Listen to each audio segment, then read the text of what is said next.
Well, it's that time again, everybody. It's time for Zack Snyder to release a director's cut. Yay! His latest attempt to fool his audience into thinking that movie studios are the reason why his movies suck is Rebel Moon Part 1 and 2, which are now called Rebel Moon, Chalice of Blood, and Curse of Forgiveness. Why did they change the titles? Well, I'm not really sure, but I'm guessing it's so people will think that these are different movies and they'll be tricked into watching them one more time. I can't believe you fell for the oldest trick in the book! What a goof! However, they aren't different movies at all. In fact, despite having over 70 minutes added to both films, they're pretty much exactly the same as the original versions, and they're full of the same things that you would expect from a Zack Snyder movie, like terrible dialogue, stupid characters, and lots of slow motion. I don't really like slow motion that much. And part 1 is what we're going to talk about today. Do you like longer versions of terrible movies? Well, sure I do. Well, then I've got a movie made just for you. Let's go outside and smell some dirt, folks, as we take a spoiler-heavy look at Rebel Moon, Part 1, Chalice of Blood. Yippee! And one more quick thing before we get started. In this video, I'm mostly going to focus on the changes that were made in the director's cut, but if you want to see my reviews for the original Part 1 and Part 2, the links for those will be available at the end of this video. Anyway, here we go. So, Rebel Moon, Chalice of Blood starts like any great movie, with the genocide of an entire planet. To the statue! And it's here that we see Admiral Atticus Noble, who's in charge of the fascist Imperial Army. How do I know that they're fascists? Well, they do all the things that fascists do, like wear cool costumes, burn cities, and have a deep affinity for Broadway musicals. Why is this happening? Well, it turns out that this planet offered aid to a group of rebels called the Blood Axes. So the Empire has decided to destroy this planet so that fear will keep the rest of the planets in line. Wait, why does this sound so familiar? Fear will keep the local systems in line. Anyway, it turns out that the administrator of the planet and his son are refusing to surrender and are at the moment fighting an entire platoon of Imperial troops. Now, you may be asking yourself, how can two people fight off so many soldiers? Well, it turns out that the Imperial Army is made up of idiots who either stand around and wait to get shot or run up to people so they can get stabbed. Stab! These soldiers are so stupid that they make the stormtroopers from Star Wars look like SEAL Team 6. Finally, the administrator runs back into a building where he tells the family's pet frog monkey that it must stop the soldiers so that the children will be safe. So, determined to save the family, the frog monkey runs out of the building and distracts the Imperial troops with a giant fart. With no place to run and out of exploding pets, the administrator is confronted by Noble, and it's here that Zack Snyder gets to work out his daddy issues by forcing a child to beat his father to death. It is gone off the reservation. A grand slam home run for Haywood. Then these guys make some dental-themed arts and crafts, and Noble plays around with the administrator's brain. Why? Well, because this is Zack Snyder's true vision, and nothing will stand in the way of seeing that vision come to life, including bad taste. We then cut to the moon of Velt, where Cora, our lead character, is plowing a field, and this part of the movie is pretty much the same as the original versions. Cora stops to smell dirt, and the villagers are having a big feast. However, in this version of the movie, there are some slight changes to the dialogue. Fuck hard tonight! Fuck for the very food we eat! Fuck! Anyway, enough of this talking, let's have some sex.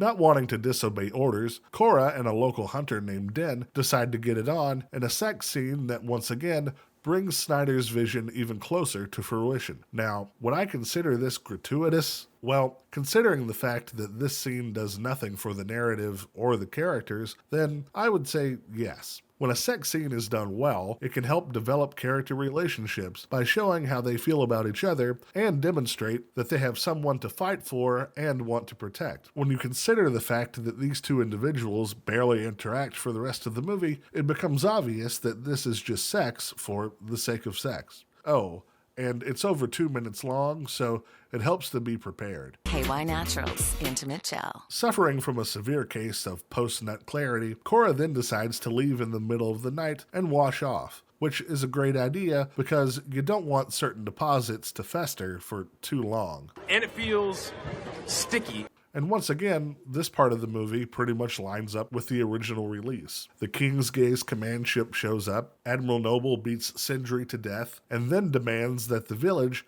give the army their grain. Now, why would a galactic army need to rely on a grain provided by a small village in the middle of nowhere? Well, just like the original movie, that's never made clear. The only real difference between this and the original is that when Sindri is beaten to death, we get to see his head completely smashed in, and the priests become one step closer to completing their arts and crafts project. From here, the similarity to the original versions continues as the evil soldiers make camp in the rape barn, the villagers argue about staying or leaving the village, Cora decides to leave, and the soldiers decide to take this young girl to the rape barn. The only major difference in all of this is that in the scene where Cora fights the soldiers, the violence is cranked up to 11, where instead of just seeing people shot or stabbed, we now get the pleasure of seeing their throats slashed, heads explode, and limbs chopped off.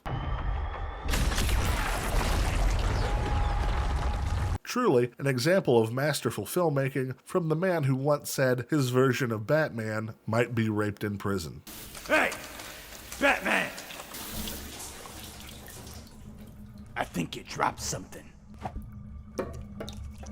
Cora and Gunnar then decide to leave the village in search of the legendary General Titus, make contact with the Blood Axe rebels, and find warriors who can fight against the Empire. That night, after making camp on this very convincing soundstage, Gunnar asks Cora a very simple question.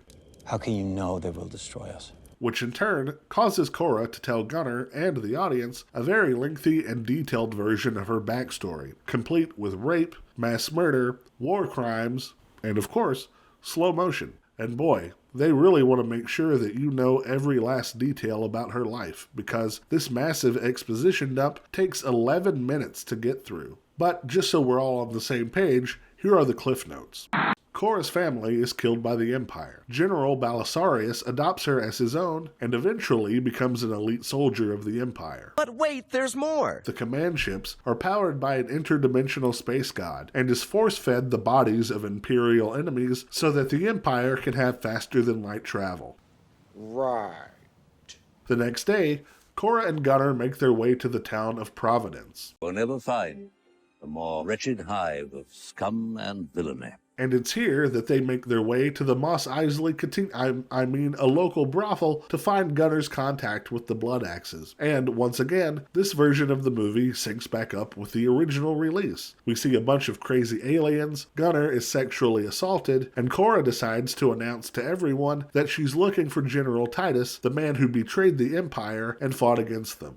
Has anyone here heard of General Titus? Now, is this a really bad idea? Probably. Is it worth the risk for them to expose themselves just on the off chance that a random person at this brothel might know the location of one man who could literally be anywhere in the entire galaxy? Probably not. But as luck would have it, this gross giant tick thing happens to know where he is, so it all works out in the end. And good lord, will someone put this poor guy out of his misery? Isn't anybody gonna help that poor man? Then the local rapist shows back up and a gunfight breaks out. But luckily, there's a table nearby, so Cora takes cover to shield herself from the gunfire. And it's here that you're probably asking yourself, if these guns can turn a human body into soup, then why can't they shoot through a wooden table? Well, I'm not sure, but instead of thinking too hard about stuff that doesn't make sense, just focus on the super cool slow motion. Slow motion is awesome. After all the madness comes to an end, a smuggler named Kai agrees to help Cora and Gunnar find General Titus. And don't worry, folks, there's nothing obviously deceitful or dishonest about this guy at all. I'm more of an opportunist, you might say. Back at the farm, Private Eris, the boy from the start of the movie, is helping the villagers pull the dropship that Cora landed in out of a blurry forest. But after spending all day trying to fix it, he's unable to get it to work. But luckily, the robot, who now thinks he's Batman apparently, decides to help and manages to get the ship up and running again.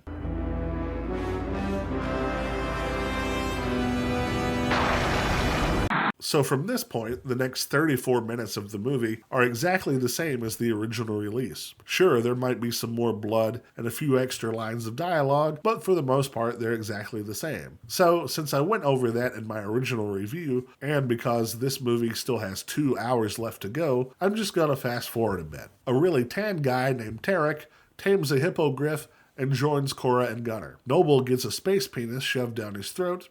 A sword fighter named Nemesis, who wears a stupid hat, fights a spider lady. And Cora gives another lengthy exposition dump about how she used to guard the princess. Finally, our crew ends up on the planet Pollux in hopes of finding General Titus. And it's here that we find out that Tarek thinks that all black people look the same. General!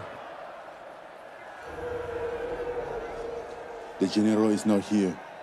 He doesn't fight anymore. Eventually, they are able to find the general lying in a gutter and looking pretty rough. But it's nothing a good shower can't fix. Scrub, scrub here, scrub, scrub there. Whether you're white or bronze, a man can wash another man in the belly of Mandelbaum. Finally, with all of our fighters rounded up, Cora meets with King Levitica, who has told the Blood Axes about Cora's plan, and they will soon be on their way. When they finally arrive, they initially decline to help. So, refusing to take no for an answer, Cora tells them that they're responsible for what happens to the village. His people toil with their bare hands to grow the grain that fed you. And because of that transaction, their village is now threatened. And it's here that we see a plot hole so big that it can sink the Titanic. There's never any indication that Noble knew that Gunner had sold the grain to the Blood Axes. I searched through parts 1 and 2 for hours, and it's just not true. Yes, Noble tells Sindri before he kills them that they are looking for the Blood Axes, but the whole reason why Noble comes to Velt is actually to purchase grain, and that is confirmed when this happens in part 2.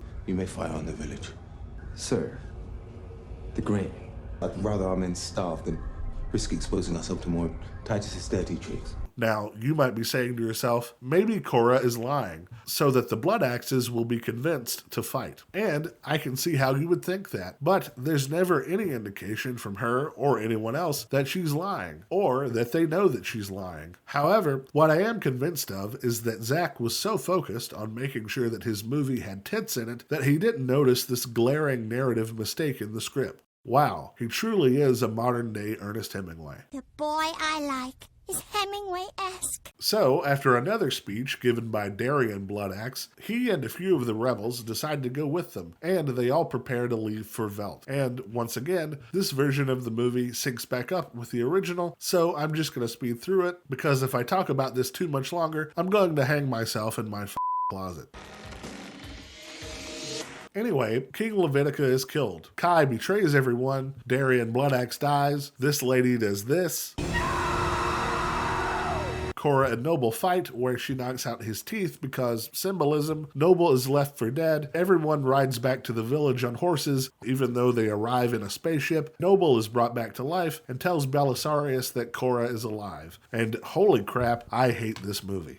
And believe it or not, I actually hate this version a lot more than the original. I mean, that movie is one big pile of shit. But for all its faults, at least it feels like stuff is happening. It's all really stupid stuff, but at least it's something. But the director's cut is padded with tons of expository dialogue, lame attempts at character building that fall flat, and extra scenes that add nothing of substance to the overall movie. It's all just pointless filler that makes this movie incredibly boring and hard to watch. Furthermore, the lame attempt to make this movie more mature is just laughable. Yes, sex, violence, and gore are all tools that can be used to tell a story in a more mature fashion, but they have to be used in a manner that actually makes sense, rather than just because it looks cool. And unfortunately, Zack Snyder's entire philosophy is gonna blow some stuff up and hopefully that will look cool. Which in turn causes the movie to be like something a teenager thinks is adult, rather than exploring the themes, characters, and ideas in a mature manner. At the end of the day, would I recommend this movie? Absolutely not. In fact, it's so bad that I'm not going to even talk about part 2 because I would just be saying the same things about it that I'm saying about part 1. This movie, just like the original release, is absolutely terrible, with absolutely no redeeming qualities, and is certainly not worth sitting through a combined 7 hours for parts 1 and 2. However, I do hope that this giant turd of a movie will allow others to see that Snyder cuts of movies are not good. They're just overbloated, self-indulgent messes that are used to gaslight and deceive a very loyal fan base. And if more people can start to become aware of this, then humanity will be one step closer to living in a true utopia.